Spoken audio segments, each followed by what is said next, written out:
Good evening, everybody. Hello again. Welcome back to my class. Welcome back to the class with yours truly, the counselor, Mr. James Horton. Going to talk about some issues that relate to many of our problems today. We're going to talk about some issues that are related to our family upbringing, the culture pretty much we come from, and the dynamics that go on within one's household as children as well as adults, from generation to generation. This paper is called Learn, Rist, and the Family Curse. Learn, Rist, and the Family Curse. So, starts off, it says, Learn, Rist, and the Family Curse. It says, Dr. Andrew Billingsley once said, the family is the most basic institution of any people, the center and source of civilization. It says, within the intimate context of the family, individuals develop their concept of themselves, their values, and their worths in relation to others in the world. With that statement made, families run the risk of developing many negative behaviors and a negative concept of themselves. Let's see how it works, right? Let's see how it works, all right? It says, number one, was your family home that you were raised in very familiar or very different than your peer friends group family that you grew up with? Yes or no? Like, was your family like that you grew up with? Like in my family, there was a limited amount of food. We were really struggling, right? But you know, maybe some of my neighbors, friends, you know, if I was able to go over their house, their refrigerator was full. I mean, it was like way different. It was calm over there. There was no fighting over there. And it was just different, my family. And I'm sure there's many of you that families may have possibly been different too. Okay, so number two. Did your family make homework, studying, and education a high priority in your household? Yes or no? I mean, like, was it some rules in the house? Was it a disciplinary program going on in the house that when you came home from school, after you took your clothes off, was there a period of time that the rules in the house from your parents were like, hey, you do your homework, you study? Did they have an after-school program that you went to a lot to help you with some of your lessons? Was mama, daddy, or anyone else, big brother, big sister, helping you like to do your homework and stay ahead, you know, in academics and stuff like that? So, number three.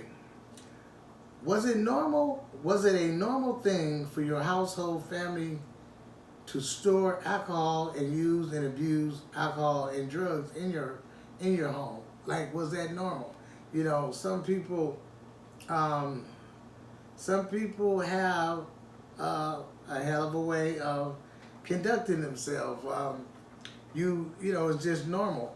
Some people's like, there was a story where these young girls, I believe they were babysitting or watching someone's child, and they got in a lot of trouble because they turned the video camera on and were allowing little children, maybe 4 and 5, 6, smoke weed. You know, it was like a fun thing, but it was such a serious thing to do that they got in a lot of trouble by giving these kids, you know, which they were somewhat kids too, but, you know, taking the responsibility to put weed in these little kids' systems. So these kind of things, some of that is normal, you know, some of it is not a thing. It's normal to pour a little bit of gin in a cup and want your babies to go to sleep, so you give them something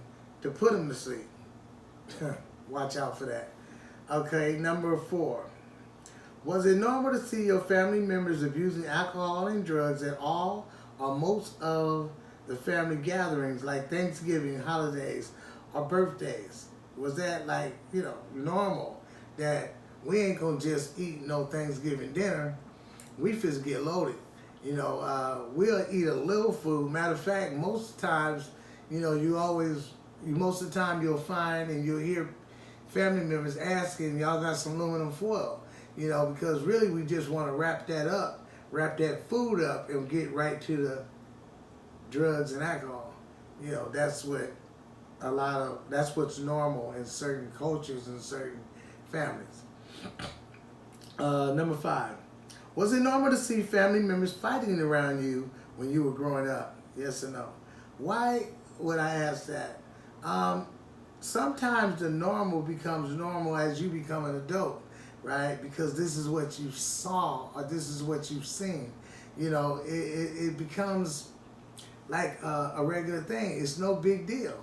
The neighbors already know that when so-and-so and so-and-so and them come over, when your family come over, it's going to be cool for a minute. It's going to be a lot of laughing. And then later on, there's going to be a lot of fighting. And that's how most of the time some families end the party in the little get together. So, number 6. Have you ever saw your father or any other man abuse your mother or any other woman in your family? Have you saw this? Have you saw that your father or your standing father or maybe your new stepdaddy, have you saw this kind of thing going on, right? Have you saw it? And a lot of us have. Number 7. Have you ever saw your mother or any other woman verbally or physically abusing your father or other men when you were growing up? This thing with domestic violence is not, and I've been guilty too in my teaching through the years of putting most of the blame on men.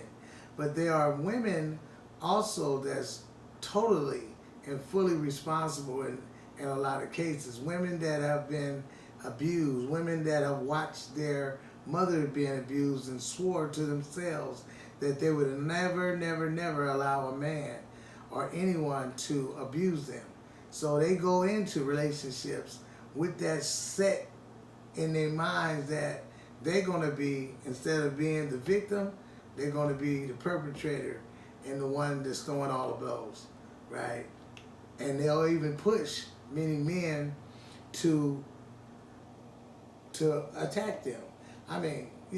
There are many men, even like myself, that, hey, I swore and I vowed to not fight women and put my hands on, but there are some men, if you hit them too many times upside the head, they're going to hit you back, so watch out for that, women, okay? So that was number 8.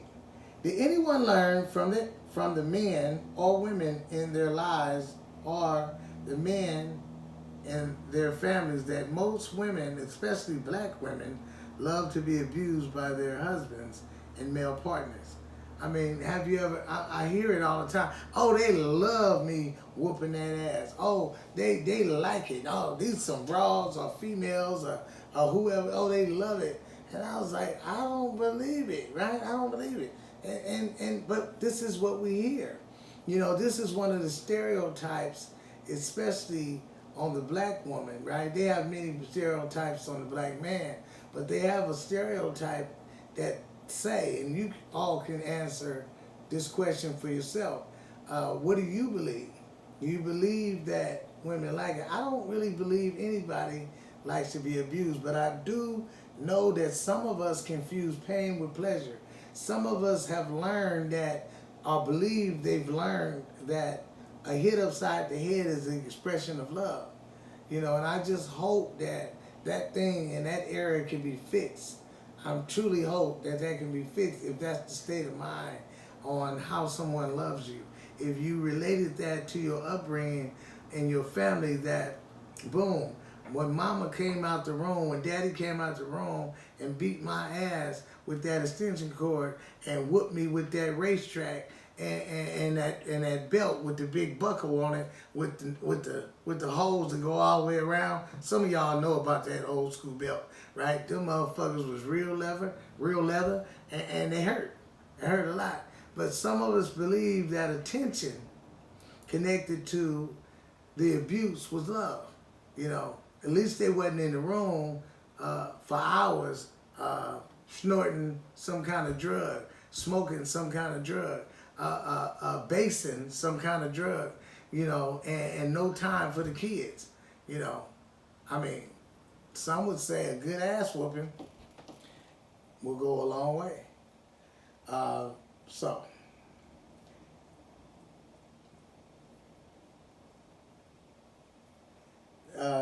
number 9. Has anyone figured out that some of the information you've learned from your family during your early upbringing, during your early childhood upbringing, about using drugs and alcohol to fix a problem in your relationship and how to treat the opposite sex has been a curse and a blessing? 52 weeks of domestic violence classes. That stuff, some of that stuff wasn't cool. Some of that stuff had been passed down. Some of that stuff has been probably even related, especially in the black community, from slavery. You know, the way you treat your children, or the way the master treated you, right? Instead of educating your children without abuse, without fighting them, instead of doing crazy acts in front of them, you know, we've kind of learned some stuff from some other people and some activity that was going on a long time back, which has been passed on from generation to generation, right? And it's not the way we need to be doing. Let's talk. So, number 10. How many of you believe that boys or men who grow up without their fathers grow up to hate their mothers and blame their mothers for their father's absence, right? You say, why do men have this psychotic behavior towards women? What is it? It seems like when a man talks to this young man, right, it's different. But when a woman talks to him, when his mother talks to him, why is he so angry and rebellious? Well, there is some studies that say that boys, possibly some boys, not all boys, because everybody's story is not the same, but a boy with an absent father will can tend to blame the mother for the father's absence. You know, some would say that so-and-so ain't around to answer the question, "Oh, Daddy, why wasn't you here?" So who's around? Most of the time, it's mama, right? It's mama. So there's some anger there. And if you have a broken relationship with your mother, most of the time you're gonna probably have a broken relationship when it comes to dealing with the opposite sex, right? So you want to mend that brokenness that you might have with your mother. If something didn't go right, if she did something wrong, forgive her, talk to her, and also grow up yourself so you can understand what really went down, you know, before you start getting in a relationship that was so close to what your mother and father's relationship was. All right, we're going to move on. That was number 11. Do you believe sons of abusive fathers grow up to abuse women? Yes or no? Okay, it says fact. Fact. Children in violent homes are abused at a rate of 1,500% higher than the normal average. 63% of all boys ages 11 to 20 who commit murder kill the man who was abusing their mother. They killed the man who was abusing their mother. I've had my own experience in, you know, an abusive family where my father was continuing to be violent, psychotic, every night, I would say about 11 o'clock, my father was a for sure kind of guy. Every night about 11 o'clock for sure, he was going to whoop on mama. He was going to kick some ass. He was going to whoop on us. Every night for sure. Do you have that for sure in your family? Right? Real ugly, real traumatizing, right? And some of us are still living with that trauma. So it says, children from violent homes have higher risks of alcohol, drugs abuse, and juvenile delinquency, right? We have a higher risk, of getting in trouble, because of some of those things. It says, boys who witness domestic violence are more likely to batter their female partners than boys raised in nonviolent homes, right? Boys who witness domestic violence in their homes are more likely to batter their female partners than boys raised in nonviolent homes, right? These are studies,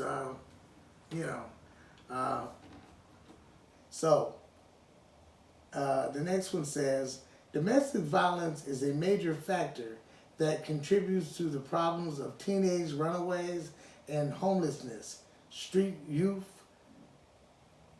and it says, the range of problems among children who witness peer, and it's to witness this in their peer stage of violence include the symptoms are psychosomatic disorder, such as stuttering, anxiety, fear, sleep disruption, and school problems. Children 5 or older have a tendency to identify with the aggressor and lose respect for the victim, the mother. Sometimes it's just like, I'm going with the power. I'm just going to go with the power. Daddy got the power, the man got the power, stepdad, whoever dude is, right?